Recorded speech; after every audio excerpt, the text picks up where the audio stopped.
Ang buhay ay hindi pantay. May ibang mayaman, ngunit ako ay naiwan dito sa kahirapan. Pero ako ay naniniwala sa kasabihang, ang kahirapan ay hindi hadlang sa tagumpay.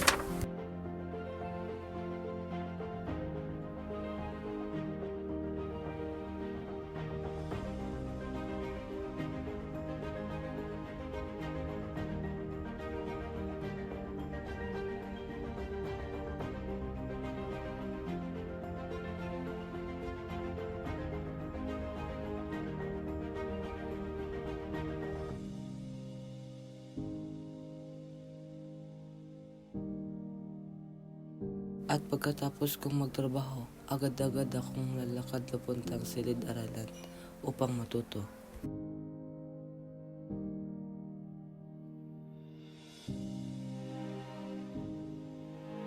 At madalas akong pinapagalitan ng aking guro dahil sa lagi akong nahuli sa klase dahil sa aking mga trabaho.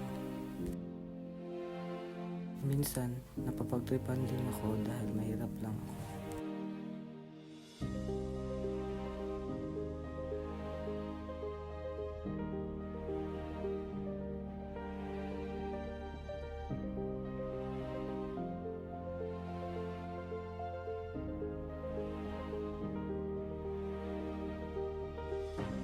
Sa lahat ng kahirapan na napagdaanan, hindi ako nawalan ng pag-asa.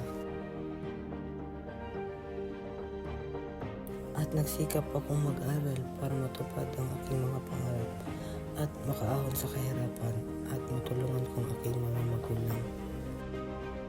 At sa wakas, narating ko ng aking pangarap.